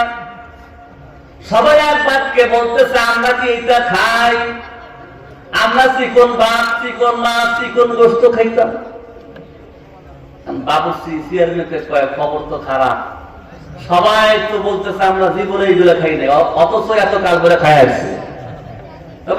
ডাকো সবগুলো একসাথে যাইতে বসা বসত। তোমাদের দাবি কি? কয় স্যার আমরা ধনির পোলা ছিলাম, এই ঘাটি মাটি খাইতাম না, একদিন যা খাসি ভুলে খাসি, আজকে কি করবো? স্পেশাল দেন। তাহলে একটু পরীক্ষা করি। কয় করেন, তোমরা কি খাইছো? কয় দেশি মোরগ, দেশি ষাঁড়ের গোস্ত, দেশি মাছ। কয় তাহলে একটা প্রশ্ন করেন। প্রশ্ন হলো, তোমার মা যদি দেশি ষাঁড় জব করে, উঠে বেছে সুন্দর করে ধুয়ে মুছে রান্না করে তোমার কাছে পরিবেশন করতো, কলিজা, কোবরা, দিল্লি, কাল্লার মাংস, পায়ের মাংস, সামনে রান, কোনটা ভালো লাগতো? ও তো জীবনে খাই নাই, ফস করে পায়ে হারাইছে। কে স্যার? ওই যে গরুর চামড়া, ওই যে আগের জন করছে মোরগের চামড়া, বোঝেন নাই? এই জন্য এও খায় গরুর চামড়া। অত গরুর চামড়া আর মোরগের চামড়া কি এক? আওয়াজ করে বলেন এক নাকি? স্কুলের স্টুডেন্ট, মাদ্রাসার তালেবে ইলম, যদিও দুইটাই ছাত্র, কিন্তু পার্থক্য হলো স্কুলে যারা পড়তে যায় ওখানে কোরআন শেখানো হয় না, মাদ্রাসায় যারা পড়তে চায় সরাসরি কোরআন তেলাওয়াত করা শেখানো হয়। এই জন্য এদের মধ্যে পার্থক্য এমন, গরুর চামড়া আর মুরগির চামড়া যেমন। কথা কোন ঠিক না বেঠিক? কি পার্থক্য? একজন গরিবের ছেলে, একজন রিকশাওয়ালার ছেলে, জুতা নাই পায়ে, ছেঁড়া জামা, জুব্বাটা পিছনে 3 হাত মুচড়ে উঠছে পলিস্টার কাপড়ের, কিন্তু বুকের মধ্যে কোরআন আছে, যেতেছে রাস্তা দিয়া, আল্লাহ রাসূল ডাক দেখায়, এই কোরআন আল্লাহর, এই কালাম আল্লাহর, আল্লাহর কালামের শিক্ষার্থী তালেব ইলম, এটা আল্লাহর মেহমান, তাই এর পায়ের নিচে নূরের ফেরেশতা তাদের পাখা বিছায়া দেয়। জোরে কোন সুবহানাল্লাহ। আর এই ছাত্ররা যে রাস্তা দিয়ে যায়, সেই রাস্তার আশেপাশে যত কবর আছে মুসলমানদের কবরের আযাব আল্লাহ মাফ করে দেয়। জোরে করে আল্লাহু আকবার। স্যুট প্যান্ট পরে চশমা লাগাইয়া হুন্ডা নিয়া গেলেও স্কুলে এই সব নাই। কথা বল ঠিক না বেটি? হ্যাঁ, স্কুলে যাবেন, আগে মাদ্রাসায় পড়ান, 3 বছর পড়ায়া কোরআন শিক্ষা দিয়া, নামাজ শিক্ষা দিয়া, আদব শিক্ষা দিয়া, এরপরে ব্যারিস্টার, এরপরে আপনার তারা এসপিডিসি যা বানান, কোনো আপত্তি নাই। ভাইরা আমার, আপনারা কি রাগ করতেছেন? স্কুল কলেজে কোরআন যায় না শেখা, আলিফ বা তা সা জিম হা খ, স্কুলগুলোতে কোরআন যায় না শেখা। কোরআন শেখায় কোথায়? আবার কোথায়? আপনাদের মাদ্রাসায়, মাদ্রাসার পক্ষে আছেন তো ইনশাআল্লাহ? আমরা টাকা দিয়ে পয়সা দিয়ে সবচাইতে বড় কথা নিজেদের ছেলে পেলে দিয়ে মাদ্রাসা সহযোগিতা করবো, পারবো তো ইনশাআল্লাহ? কোরআন কারীমের কত দাম আমি আপনাদের বলছিলাম, বয়ান শেষের দিকে নিয়ে আসছি, মাত্র 15টা মিনিট। আপনারা আছেন তো? কোরআন কারীমের মধ্যে 2টা বস্তু ছিল। 1 নাম্বার ওজন। বলেন ওজনটা কার হাতে? 2 নাম্বার ফজিলত। আল্লাহ ফজিলত দিয়েছে বান্দাকে, ওজন নিয়েছে আল্লাহ, ফজিলতটা দিয়েছে বান্দাকে। কোরআন কারীমের কি ফজিলত! কোন বান্দা যদি কোরআন কারীম তেলাওয়াত করে, একটা অক্ষর পড়বে তো 10টা নেকি আমলনামায় জমা হবে। আল্লাহু আকবার বলে কোন বাইরে আমার কোরআন কারীম এত দামি, এত ও মুসলমান ইমানদার, কোরআনের এত ফজিলত। কোন বান্দা যদি কোরআন শিক্ষার জন্য বাড়ির থেকে মাদ্রাসার দিকে রওনা হয়, কেবল মাত্র রওনা হয়েছে, মান সালাকা তরিকান ইয়ালতামিসু ফিহি ইলমান সাহালাল্লাহু লাহু তরিকান ইলাল জান্নাহ। কোন ব্যক্তি যদি কোরআন শিখতে চায়, শুধু নিয়াত কইরা বের হয়েছে, আল্লাহ ওর জন্য জান্নাতের পথ সহজ করিয়া দেয়। জোরে কোন সুবহানাল্লাহ। বাইরে আমার কোরআন কারীমকে কেন আপনি তেলাওয়াত করবেন? কেন কোরআন কারীমের পক্ষে থাকবেন? কেন কোরআন কারীমকে মহব্বত করবেন?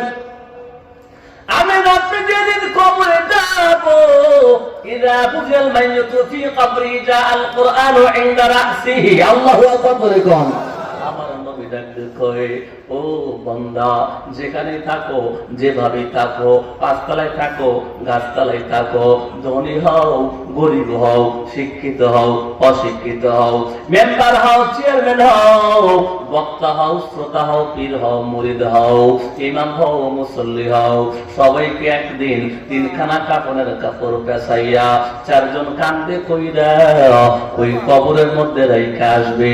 ওই দিনটা আমাদের সবার সামনে আছে না নাই? কোন আছেন নাই? আমি আর আপনি প্রস্তুতি না হইলেও যেতে হবে। কোন দিন আমি আপনি যাব, আল্লাহ ছাড়া কেউ বলতে পারবে না। যেই দিন আমি আপনি মারা যাব, আমার বিবিটা আমার সামনে আর আসবে না, আমার কাছেও থাকবে না।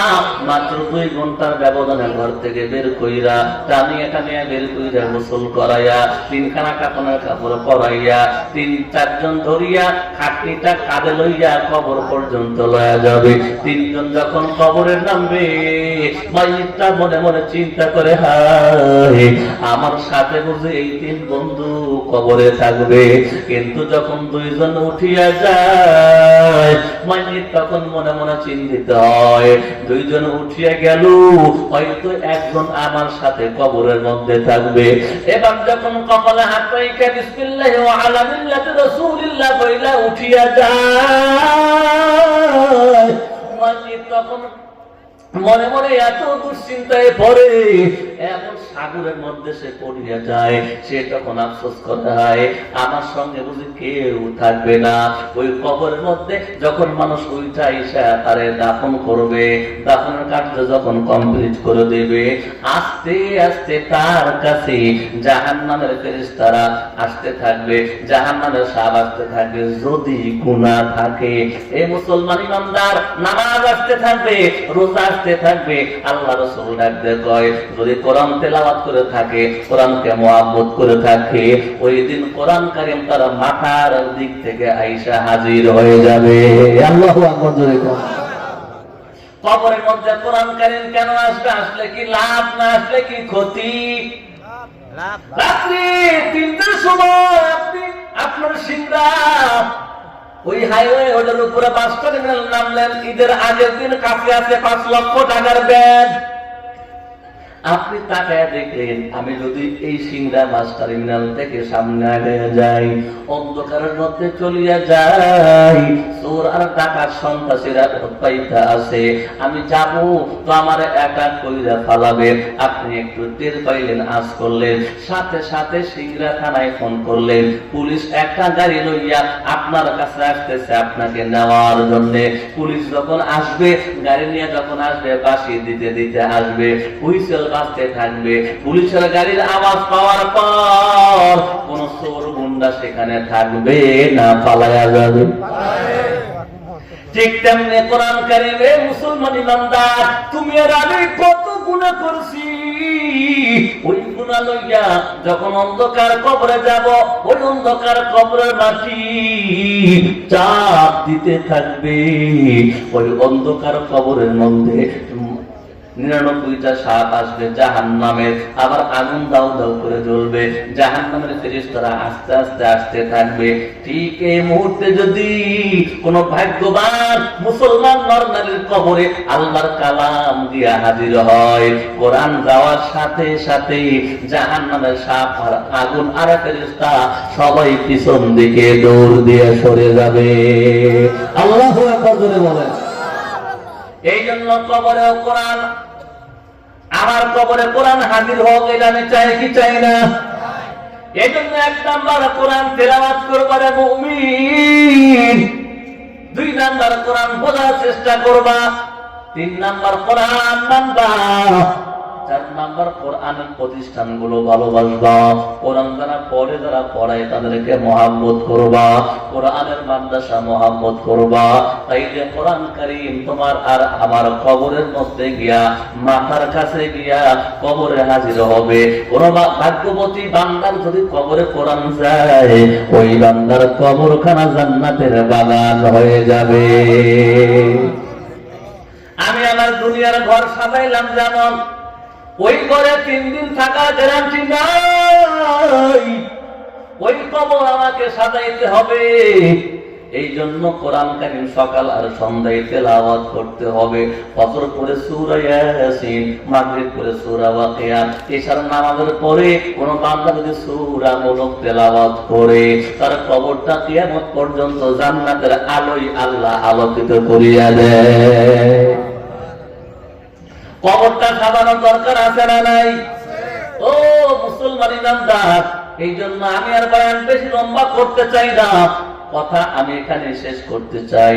আমি আর আপনি যদি কোরআন মানি, কোরআন পড়ি, প্রকৃত মানুষ বানাইবেন কে?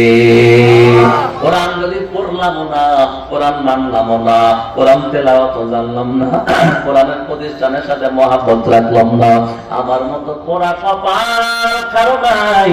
ও মুসলমান ইমানদার, আমি আমার জীবন থেকে একটা বাস্তব ওয়াকিয়া আপনাদের সামনে উপস্থাপন করতে চাই। আমি 2011, 2010, 11, 12 এই 3টা বছর চাকরি করলাম বগুড়া রওশনশাহ মাদ্রাসা মিশকাত পর্যন্ত ছিল। বগুড়া বড়গোলা কাকতারপাড়া দত্তবাড়ির পাশে একটা বিশাল বড় মাদ্রাসা, 4তলা মাদ্রাসা। ওই মাদ্রাসার নাম হলো রওশনশাহ তাজবিদুল কোরআন মাদ্রাসা। ওই মাদ্রাসায় 2011, 2010, 11 সেশনে ইফতার থেকে ফারেক হওয়ার পর ওই মাদ্রাসায় খেদমত হইল। ও মুসলমান ভাই, ওই মাদ্রাসায় সেই সময় 350 ছাত্র ছিল। সকল ছাত্র মাদ্রাসার বোর্ডিং এ খানা খাইতো, কোন ছাত্র জাগির ছিল না, যেহেতু শহরের মধ্যে মাদ্রাসা, কেউ জাগির রাখতে চায় না। 350 ছাত্র মাদ্রাসার বোর্ডিং এ খাবার খায়। মাদ্রাসার বোর্ডিং হলো 2 প্রকার, একটা লিল্লা বোর্ডিং আর একটা হলো সাধারণ বোর্ডিং। লিল্লা বোর্ডিং মানে আপনাদের যাকাত, মুসলমানদের যাকাত, চামড়ার টাকা, ফিদিয়া ফিতরা যেগুলো আছে এগুলো থেকে, এই তহবিল থেকে গরিব ইয়াতীমদেরকে, মেধাবীদেরকে ফ্রি খাবার দেওয়া হয়। এই বোর্ডিং এর নাম হলো লিল্লাহ বোর্ডিং। আর যারা ধনীর সন্তান, যারা ধনীর পোলায়, ওরা নিজ খরচে খাবে, এটা হলো সাধারণ বোর্ডিং। ওই মাদ্রাসায় লিল্লাহ এবং সাধারণ বোর্ডিং এক জায়গাতেই ছিল। এই সিস্টেম ছিল যে যাদের টাকা আছে, পয়সা আছে, টাকা দিয়ে খাবে। যারা গরিব ইয়াতীম দুস্থ মেধাবী, ওরা টাকা দিয়ে খাবে না, ফ্রি ফ্রি খাবে। এই সিস্টেম বোর্ডিং চলতো। 350 ছাত্র মাদ্রাসার বোর্ডিং এ খানা খাইতো। প্রত্যেক ইংরেজি মাসের 1 তারিখের ভিতর সব টাকা উসুল হয়ে যাইতো। যারা ধনীর সন্তান, ওদের বোর্ডিং ফি ছিল 1000 টাকা। যারা মধ্যবিত্ত 700 টাকা। যারা গরিব হয়তো 300 টাকা। আবার যারা নেহায়াত গরিব, ওদের টাকা লাগতো না, ফ্রি খাবার খাইতো। অথবা যারা ইয়াতীম ফ্রি খাবার খাইতো, অথবা ছাত্র ভালো এবং মধ্যবিত্ত ফ্রি খাবার খাইতো। এইভাবে খাবার বন্টন করা হতো। মাদ্রাসার নিয়ম হলো, মাদ্রাসার লিল্লাহ বোর্ডিং এ খানা রান্না করবে, ছাত্রগুলো লাইন ধরে দাঁড়াবে, যার যার বাসন নিয়ে খাওয়া হবে, ওই বাসনের মধ্যে, পাত্রের মধ্যে খাবার দেওয়া হবে। আবার লয়া নিজের বেডরুমে গিয়া খানা খাবে যার যার মতো। এটা হলো সিস্টেম। মহতামিম সাহেব মিটিং করলেন ইংরেজি মাসের 2-3 তারিখ। ইংরেজি মাসের প্রথম সপ্তাহ, রমজান মাসের 1 মাস পরে, কোরবানি মাসের 1 মাস, কোরবানি ঈদের 1 মাস আগে মিটিং করার পর সিদ্ধান্ত ফাইনাল করলেন, আজকে প্রথম সপ্তাহ চলে, গত মাসে যাদের টাকা বাকি আছে নাম প্রেজেন্ট করে, নাম হাজিরা কইরা খানা দেবেন। যাদের নামে টাকা বাকি ওদেরকে প্রিন্সিপাল সাহেবের কাছে পাঠিয়ে দেওয়া হবে। প্রিন্সিপাল সাহেব সোনা মেলা করার পর একটা রিসিপ্ট দিয়ে দিলে, ওইটা নিয়ে গেলে বোর্ডিং করে খাবার পাবে, অন্যথায় পাবে না। মিটিং এর সিদ্ধান্ত অনুযায়ী আমাকে বোর্ডিং ঘরের দরওয়াজায় বসায়া দেওয়া হলো একটা চেয়ার দিয়া। আমি ওই খাতা লইয়া বইসা গেলাম। জোহরের নামাজের পরে 350 ছাত্র মাদ্রাসার মধ্যে লাইনে খাড়া হয়ে গেছে। প্রথম নাম্বার ছাত্রকে প্রশ্ন করলাম, তোমার নাম কি? কয় আমার নাম আব্দুল করিম। কয় নাম্বার খাবার সিরিয়াল? বলে আমার সিরিয়াল নাম্বার হলো 20। 20 নাম্বার পৃষ্ঠা উল্টাইলাম, দেখলাম হ্যাঁ ওর নাম আব্দুল করিম, ওর নামে কোনো টাকা পয়সা বাকি নাই, সব টাকা পরিশোধ, নিয়ে যাও তোমার খানা, তুমি নিয়ে যাও, কোনো বাধা নাই। এরপরে তোমার নাম কি? কয় আমার নাম আব্দুল ওয়াহাব। কয় নাম্বার খাবার? কয় আমার খাবার নাম্বার হলো 40। 40 নাম্বার পৃষ্ঠা উল্টাইলাম, দেখলাম ওর নামে 300 টাকা বাকি আছে। ওরে বললাম, বেটা শুনো, আমি তো এই মাদ্রাসার প্রিন্সিপাল নয়, বড় হুজুরের কাছে যাও। কেন তুমি গত মাসে টাকা পরিশোধ করতে পারো নাই? এর কারণ হুজুর জিজ্ঞেস করবে, এর কারণ তুমি ওইখানে বলবা, আমার কাছে না। হুজুর যদি তোমাকে একটা টিকিট দেয়, ওইটা নিয়ে আসলে তুমি খাবার পাবা, না হয় খাবার পাইবা না। এইবারে পাঠাইয়া দিতাম যাদের নামে টাকা বাকি আছে। যাদের নামে টাকা বাকি নাই, খাবার নিয়ে যাইতো, কোনো বাধা আর আপত্তি নাই। অনেকক্ষণ পর মাঝখানে যখন মিডল পয়েন্টে আইসা গেলাম, একটা ছাত্র ছোট্ট, ওর চেহারার মধ্যে কেমন যেন ছাপ দেখা যায়, চিন্তার ছাপ।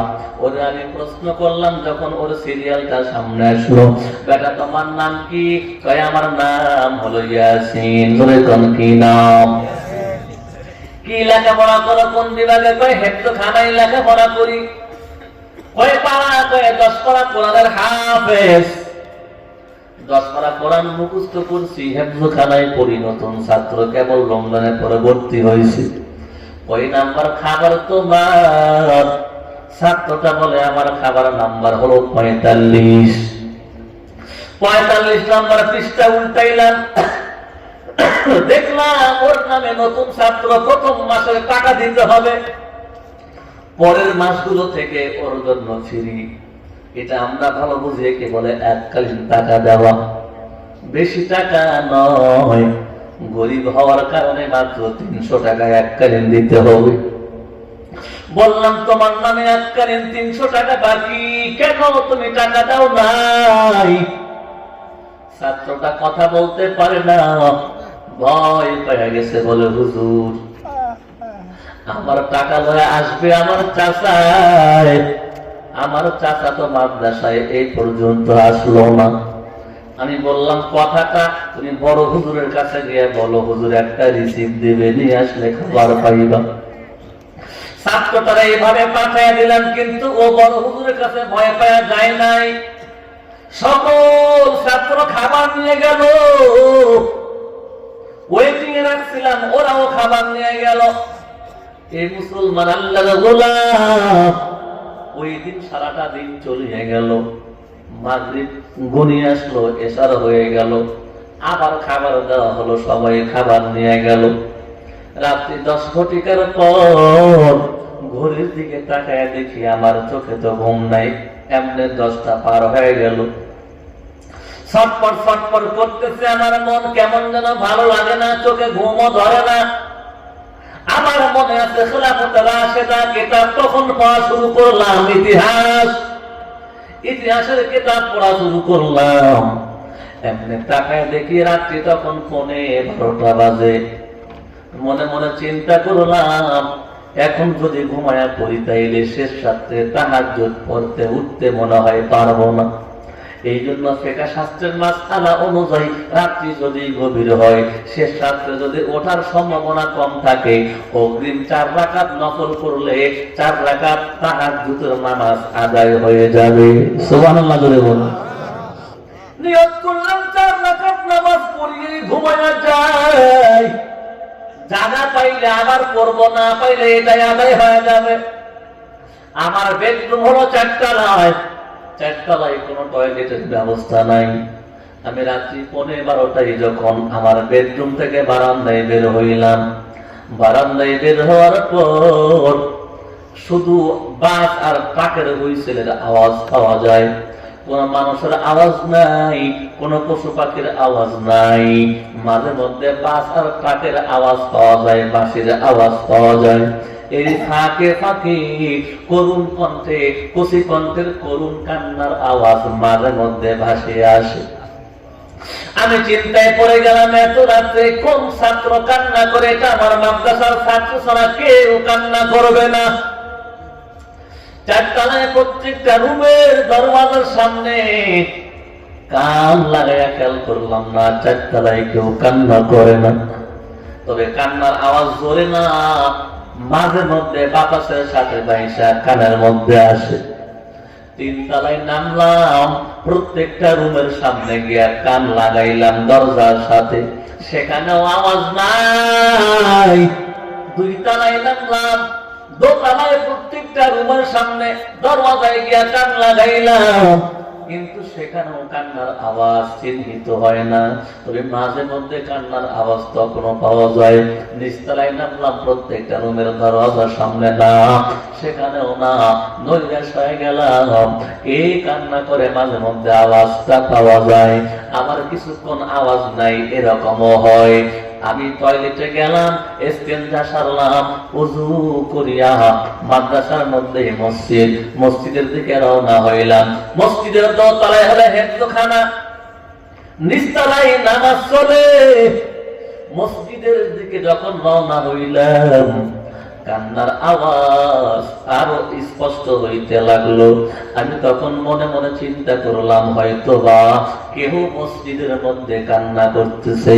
মসজিদের দরওয়াজার কাছে যাওয়ার পর খেয়াল করে দেখি মসজিদের একটা পাল্লা খোলা, দরজার একটা পাল্লা খোলা। ভেতরে গিয়ে দেখি একটা ছোট্ট বালক সামনের কাতারে বৈশা বৈশা কান্না করতেছে, আর মোনাজাত দিয়ে আল্লাহর কাছে বলতেছে, আল্লাহ আমার যদি বাবা থাকতো আজকে না খাইয়া ঘুমাইতে হইতো না। আল্লাহ তুমি আমার বাপটারে কেন নিয়ে গেলা? তবু আমার মালিক, দুপুরেও খানা খাইলাম না, রাত্রি বেলাও খাবার খাইলাম না, আমার চাচা আজকের দিনে আসলো না, বাবা নাই, এই জন্য আমার বাকি পড়েছে, আমি না খাইয়া ঘুমাই। এই কথাগুলো বলতেছে, আমি বাহির থেকে শুনতেছি। ভেতরে আমি যখন চলে গেলাম, বাচ্চাটা আমরা দেখে ভয় পেয়ে কান্না বন্ধ করে দিল, দোয়া বন্ধ করলো। আমি প্রশ্ন করলাম, বেটা তোমার নাম কি বলো? বলে আমার নাম হলো ইয়াসিন। প্রশ্ন করলাম, তুমি কান্না করো কেন? তোমার কি ভয় লাগে না? তোমার কি চোখে ঘুম ধরে না? এই রাত্রি 12 ঘটিকায় একটা মানুষও জাগ্রত নাই, একটা ছাত্র জাগ্রত নাই, একটা উস্তাদ জাগ্রত নাই। তুমি কেন জাগ্রত? তুমি কেন কান্না করো? ছাত্রটা করুণ কণ্ঠে দেখো, হুজুর আপনি জানেন না আমি যে ক্ষুধার্ত, আমি যে খানা খাই নাই। কেন খানা খাও নাই? কই সকাল দুপুর বেলায় খানা আনতে গেলাম, আপনি আমাকে বারণ করেছিলেন, আমি ভয় পেয়ে গেছি। আমার চাচার অপেক্ষায় ছিলাম, আমার চাচাও আসে নাই, আমার টাকাও হয় নাই, তাই খাবার আনতে যাই নাই। রাত্রিবেলা খাবার আনতে ভয় পাইছি, খাবার আনতে যাই নাই। অন্যান্য ছাত্রগুলো খাবার আনছে, ইশারা করিয়া সবাই খানা খাইছে, আমি খানা খাই নাই। সবাই যখন বিছানা রেডি করলো, আমিও বিছানা রেডি করলাম, মশারি টানাইলাম, সবাই ঘুমায়া পড়লো, আমিও শয়ন করলাম। সবাই শয়ন করার আধা ঘন্টার মধ্যে ঘুমায়া পড়লো, আমিও ঘুমানোর চেষ্টা করলাম। কিন্তু আমার পেটে ক্ষুধা থাকার কারণে আমার চোখে ঘুম আসে না, শুধু কান্না আসে, কান্না। রুমের মধ্যে কান্না দিছি, হুজুরের একটা কয় কি কান্না করস? হুজুরের কণ্ঠের আওয়াজ পাইয়া আমি রুম থেকে বের হইয়া ওযু করিয়া মসজিদের মধ্যে ঢুইকা 2 রাকাত নামাজ পড়লাম। আর আল্লাহর কাছে কান্না দিয়ে বলতেছি, আল্লাহ তুমি কত প্রাণীকে খানা খাওয়াও, তুমি কত হিন্দু মানুষদের খানা খাও। তোমার কোরআনুল কারীমের 10টা পারা আমার সিনার ভিতর। আল্লাহ তুমি আমার কেন খানা খাওয়াও না? আমি কেন ক্ষুধার্ত অবস্থায় ঘুমাইতে পারি না?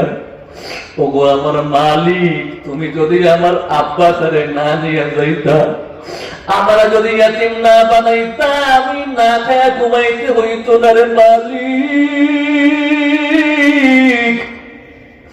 এত রাত্রে কার কাছে আমি যাব? এই জন্য আল্লাহর কাছে কান্না দিয়ে আল্লাহর কাছে খাবার চাইতেছি।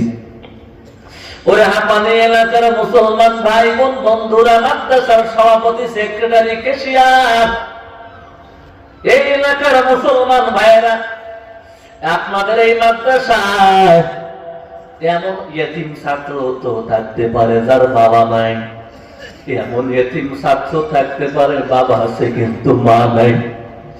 এই বাংলাদেশের পরিবেশে যদি কারো মা মারা যায়, বাবা থাকার পরেও কোনো লাভ হয় না। এই মাদ্রাসা গুলোতে যারা ভর্তি হয়, মাঝে মধ্যে অধিকাংশ ছাত্র দেখা যায় মা নাই, কারো বাবা নাই, কেউ ইয়েতিম, কারো মা আছে কিন্তু খবর নেয় না, কারো বাবা আছে কিন্তু সমর্থ নাই। এই মাদ্রাসায় গরিব দুঃখী ইয়াতিমরা ভর্তি হয়। সাবধান, খেয়াল করবা, এই মাদ্রাসার কোন ছাত্র যেন খানার কষ্ট না পায়। কারণ আমি মাঝে মধ্যেই বলি, এই যে কোরআন শরীফ কাগজের মধ্যে লেখা, এই কোরআন কারীম যদি রাস্তার মধ্যে পড়িয়া থাকে, কোন ইমামদার সেইটা ফালায় রাখবে না, বুকের মধ্যে উঠায় রাখবে। এই মুসলমান ইমামদার, এই কাগজের মধ্যে আল্লাহর কোরআন লেখাটা, এটা কালামুল্লাহ। ঠিক 30 পড়া কোরআন একজন হাফেজের কলিজার মধ্যে আল্লাহ কুদরতি অঙ্কন করে লেখা দিছে। আল্লাহু আকবার জোরে কর। ওই হাফেজের কোরআন, যার কলিজার মধ্যে কোরআন, এই ছাত্রগুলো যদি কষ্টে থাকে, এই ছাত্রগুলো যদি খানার অভাবে থাকে, আমার আপনার সন্তান, আমার আপনার ছেলে বাসার মধ্যে খাটের উপরে ঘুমায়, বিদেশি কম্বল দিয়ে জড়ায় নাও, এই মাদ্রাসায় খবর নিয়ে দেখবা এই ছোট্ট ছোট্ট বালকগুলো, এই মাদ্রাসায় খাট নাই, এই মাদ্রাসায় তোষক নাই, ফলর ঠান্ডা, এই ঠান্ডা ফলরের মধ্যে মাত্র একটা পাতলা পাতলা কাপড় দিয়া, মাত্র একটা পাতলা সব দিয়া, মাত্র একটা পাতলা কাঁথা দিয়া আর চাদর দিয়া ঘুমায়।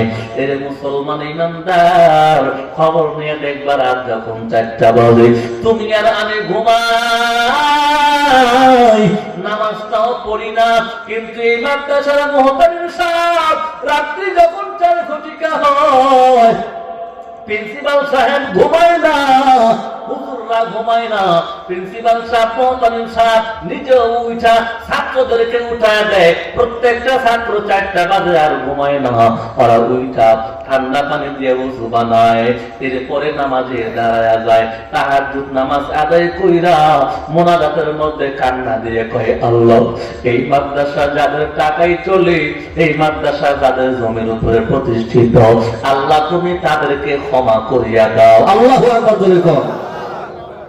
আমার আপনার যত গুনাহ, আপনি যত নাফরমানি করি, আল্লাহ তো গজব দিত। এই সমস্ত বেগুনাহ মাসুম বাচ্চা কোরআনের হাফেজদের কারণে, এই সমস্ত নাবালেগ বাচ্চাদের মুনাজাতের কারণে, এই সমস্ত তালেবে ইলমদের কান্নার কারণে আল্লাহ এখনো দুনিয়া টিকে রাখছে ভাই। তাই পায়ে হাত দিয়ে বলিয়া যাই, নিজে কোরআন তেলাওয়াত শিখো, নিজে কোরআন মানো, নিজে আলেম হইতে পারো নাই, সন্তানকে আলেম বানাও, সন্তানকে বানাইতে পারো নাই, অন্যের পোলাই মাদ্রাসায় পড়ে, ওকে সহযোগিতা করো, ওরে আলেম বানায় দাও, এই মাদ্রাসার সহযোগিতা করো। কিয়ামতের ময়দানে এই কোরআন কারীম আল্লাহর আদালতে দাঁড়াইবে। আমার নবী বলে, আল কোরআন হুজ্জাতুন লাকা ওয়া আলাইকা। কিয়ামতের মাঠে আল্লাহ যখন বিচার করবে, কোরআন কারীম হয় পক্ষে সাক্ষ্য দিবে, না হয় বিপক্ষে সাক্ষ্য দিবে। কোরআন কারীম যদি তেলাওয়াত করো, এর হক যদি আদায় করো, মানো, কোরআন কারীমের প্রতিষ্ঠান যদি মহব্বত করো, কোরআন সেই দিন বলবে, আল্লাহ তোমার বান্দার যত গুনাহ খাতা আছে আমি তোমার কালাম সাফাত করতেছি, ওরে মাফ কইরা দাও, কারণ সে আমারে তেলাওয়াত করতো, কারণ সে আমারে ভালোবাসতো। আল্লাহ তাআলা কোরআন কারীমের সাফাত কবুল করিয়া ওই দিন একজন মানুষকে জান্নাত দিবে। শুধু এমনটাই নয়, একজন হাফেজে কোরআন 10 জন জাহান্নামীকে জান্নাতে নেওয়ার অধিকার আল্লাহ দিবে। কোরআন কারীমের মধ্যে 2টা জিনিস, একটা ওজন আল্লাহর হাতে, একটা ফজিলত। ও মুসলমান, এই জন্য কোরআন কারীমের হক আদায় করবা। তেলাওয়াত অন্তত যেগুলো সূরা আমি আপনি পারি শুদ্ধ করে নেব, কোরআন কারীম বোঝার চেষ্টা করব, মানার চেষ্টা করব। সবচাইতে বড় কথা, কোরআন কারীমের মাদ্রাসার সহযোগিতা করব ইনশাআল্লাহ। ধরে কোন ইনশাআল্লাহ। নিজের একটা ছেলেকে আলেম বানান, হাফেজ বানান। ও মুসলমান ইমানদার, কঠিন কিয়ামতের ময়দানে হাফেজ আর আলেমের মা বাবার মাথার মধ্যে নূরের টুপি পরাইয়া আল্লাহ পাক জান্নাতের মেহমান বানাইবে। সুবহানাল্লাহ। আল্লাহ পাক আমাদের সকলকে কোরআন কারীমের হক, কোরআন কারীমের তেলাওয়াত পরিপূর্ণভাবে আদায় করার তৌফিক দান করেন, বলে আল্লাহুম্মা আমিন। আর এই যে কোরআন কারীমের মাদ্রাসা আপনারা শুনলেন, এখানে ইয়েতিম থাকে, গরিব থাকে, দুস্থ থাকে, কারো বাবা আছে, বাবা থেকেও নাই, কারো মা নাই, এই ইয়েতিম বাচ্চাদের জন্য কে আছেন? কোরআন শরীফ 30 পারা কোরআন কারীমের বন্ধু হইতে চান কোন আল্লাহর বান্দা? হুজুর আমার কোন আমল নাই, আমি গুনাহগার, আমি নিজে আলেম হইতে পারি নাই, এই মাদ্রাসার জন্য আমি 20,000 10,000 টাকা দান করব। কোন আল্লাহর বান্দা আছেননি? একটু মেহেরবানি করে দেখতে চাই, কোন আল্লাহর বান্দা আছেন? দাঁড়িয়ে বলবেন, হুজুর আমি এই টাকা বা এই ধান এই মাদ্রাসায় দান করবো। কেউ আসলে ইচ্ছা করে বলবেন আমি চাবো না। কোন আল্লাহর বান্দা আছেন মেহেরবানি করে কোরআনের শাফাত পাওয়ার জন্য? রাসূল কারীম বলেন ইয়াশফি আনিল আবদি ইয়াওমাল কিয়ামা আসিয়ামান কোরআন, কিয়ামতের দিন কোরআন শাফাত করবে। কিয়ামতের দিন বান্দার পক্ষে রোজা যেমন শাফাত করবে, কোরআন কারীমও শাফাত করবে। জোরে বলুন সুবহানাল্লাহ। নবী যেমন শাফাত করবেন, কোরআন কারীমও শাফাত করবে। এই যে কোনো ভাই কোনো বন্ধু আছেন কিনা কোরআন কারীমের জন্য মেহেরবানি করে একজন দাঁড়ায় যান, হুজুর আমি কোরআন কারীমের জন্য, ইয়াতীমদের জন্য, গরীবদের জন্য 2 মণ ধান আর 2 মণ ভুট্টা দিবা। মাশাআল্লাহ। কি নাম?